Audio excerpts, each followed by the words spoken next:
following discussions about matchmaking and ranking in Marvel Rivals.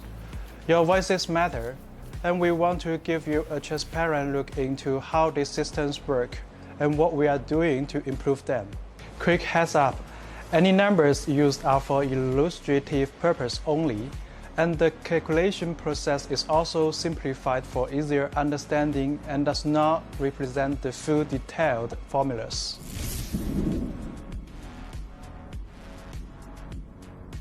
How they calculate it? After every Let's see. competitive match, your score is calculated based on two key components, base points and performance points, each weighted according to your current rank.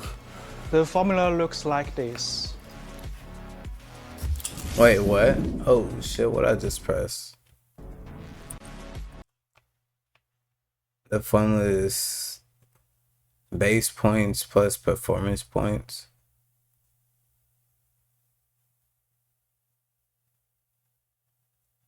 What is A? What is A in this calculation? Kills? Is this supposed to be kills or like what?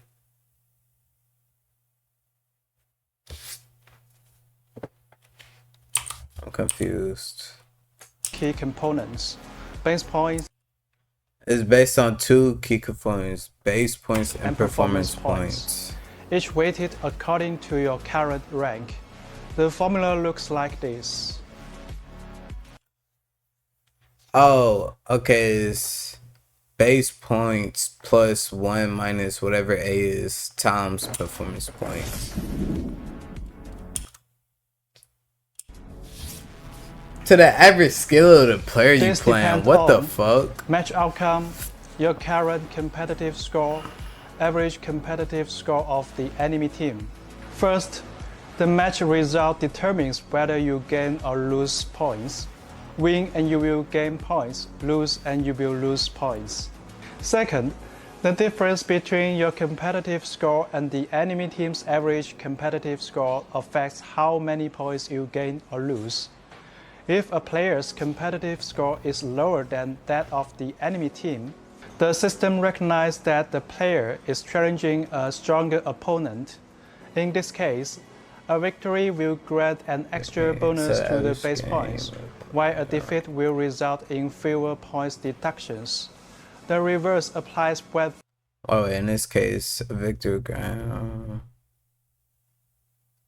Okay, all this shit I already know. Examples. Players' competitive score. I mean, I'm not really worried about the scores.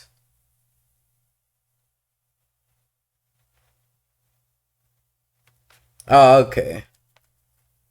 But I'm not even really worried about the points. I just want to know how the matchmaking is. That's really it. I don't really care about the score. I basically understand the score and shit. We don't just tally up stats. Even if two players contribute equally to the outcome, their raw stats may look very different depending on which hero they played. Instead, to accurately evaluate your impact, we use several steps to calculate performance points. For each, the system converts... Wait, base points, bro. 6.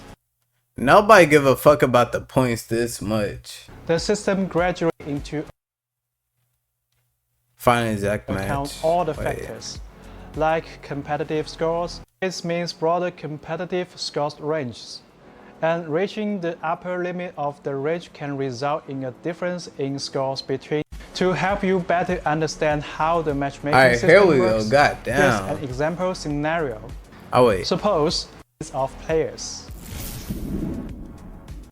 So, after careful review, starting in Season 3.5 and speed, team kills make this in the upper limit of the range and result in a difference in scores between the two teams. I found From the matchmaking results, this would appear to be an unbalanced battle. However, tightening the rules would mean much longer waits and a bad experience. This is the core challenge, balancing matchmaking quality and speed. Team kills make this speed versus quality trade-off more noticeable. At higher ranks, there are fewer players and they are spread across different servers, so this happens more often. So, After careful review, starting in Season 3.5, with temporarily restricted teams of 4 or 6 players from matchmaking and I thought that ranks, already been a where thing. their balanced matches are harder to fight. Moving forward, we will continue to explore new solutions to better meet the diverse needs of players. This nigga's... To help you better understand how the matchmaking system works, here's an example scenario. Suppose player A teams up with player B and player C to queue for competitive. In this scenario, player A is Diamond 1, player B is Diamond 3, player C is Platinum 1. The average rank of this 3-player team is around Diamond 3. They select only the Oregon server node for matchmaking, since there aren't enough teams of the same size and rank. Wait, no, you could queue 6 kill and high rank. No, you can only trill killing. What is OAA? Oh, one above all. Okay. In the queue on this node, the matchmaking system gradually expands the search range as time passes. After 5 minutes, the system finds 9 more players who meet the criteria. These 9 players include another 3-player team with an average rank of Platinum 1, a 2-player team with an average rank of Diamond 2, and 4 solo players, player D, Diamond 1, player E, Diamond 2, player F, Platinum 1, player G, Diamond 2. To ensure fairness, the system first places the 2 3-person teams on opposite sides. Then, the remaining team compositions are Side A, 3-player team plus 2-player team plus 1 solo player. Side B, 3-player team plus 3 solo players. This nigga is not talking about nothing, the exact bro. team split is determined by the solo players to make both sides' average ranks as close as possible. The fairest division is Side A, 3-player team, Diamond 3 average, plus 2-player team, Diamond 2 average, plus player F, Platinum 1. Side B, 3-player team, Platinum 1 average, plus player D, Diamond 1, plus player E, Diamond 2, plus player G, Diamond 2. In this scenario, there are still notable rank gaps within each side. For example, Side A's player F, Platinum 1, and Side B's player D, Diamond 1, each have a 2 to 3 division differences from their teammates. This means there can be internal team imbalances. Assume once the match begins, the role selections are as follows. Side A, the 3-player team picks a Vanguard player A, Duelist player B, and Strategist player C. The 2-player team chooses a Vanguard and a Duelist player F. A Duelist main sticks with his preferred role instead of filling the missing Strategist slot. To balance the team, the Duelist player B from the 3-player team fills as a strategist. Side B, the 3-player team picks a Vanguard, Duelist, and Strategist. Player D picks an additional Strategist, player E picks another Vanguard, player G picks another Duelist. We believe that this is a situation many players have encountered before. In this case, Side B has a strategic advantage, as all 6 players are playing their main roles. On Side A, a Duelist main is forced to fill as a strategist. And the lowest ranked player is also playing Duelist, which may weaken the team's synergy.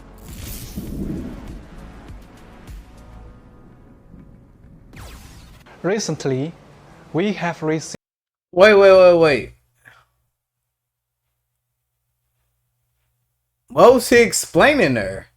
Like he just all he just said was, okay, he basically just explained what niggas go through, but it wasn't no. A lot of he was supposed to give a solution after that. That's what I was waiting for. Feedback from the community. Oh. With many players believing that our matchmaking system employs EOMM.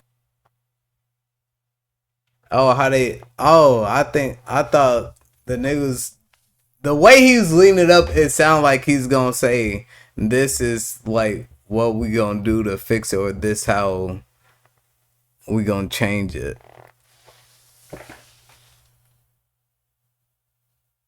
I mean, but most of this shit, he finna talk about the EOM shit. Yeah, fuck all the other shit anyway. We finna just, that's what we came for. EOMM, engagement optimized matchmaking. This would imply manipulating the matchmaking queue to keep players' win rates around 50%, ensuring they remain engaged in the game. We want to be clear, Marvel Rivals does not use EOMM. So, why do some matches feel uneven? Why do certain players encounter win or loss streaks? We would like to take this opportunity to provide some insights, hoping to clarify some of the confusion for everyone.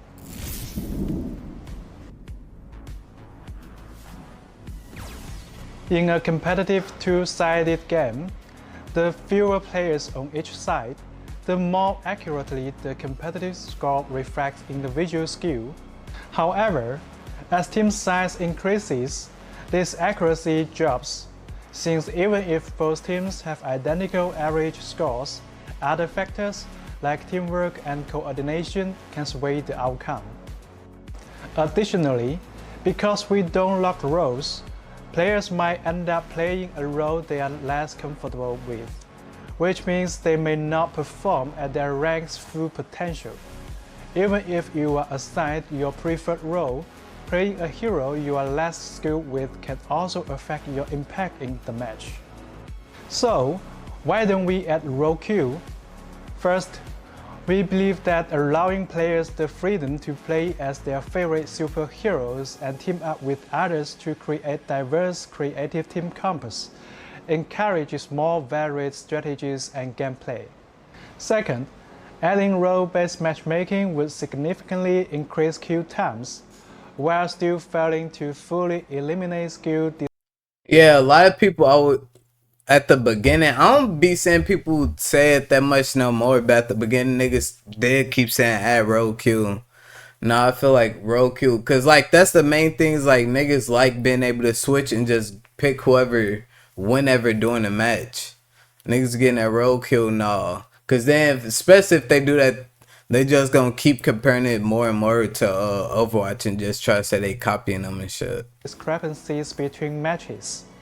Where there are choices, there will be differences.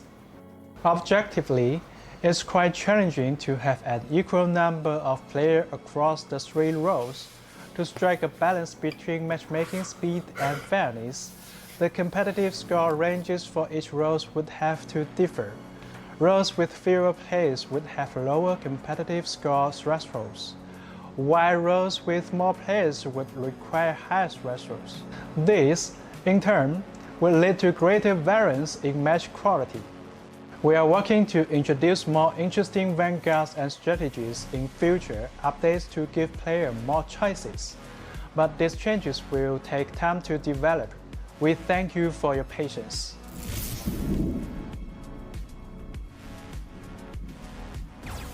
Wait. Yeah, everybody would just be Inslok and DPS. Oh man. Hold up. Am I tripping? Updates to give players more choices, but these changes will take time to develop score thresholds, failing to fully eliminate skill discrepancies between matches. Where there are choices, there will be differences. Objectively, it's quite challenging to have an equal number of players across the three roles. To strike a balance between matchmaking speed and fairness, the competitive score ranges for each role would have to differ. Roles with fewer players would have lower competitive score thresholds.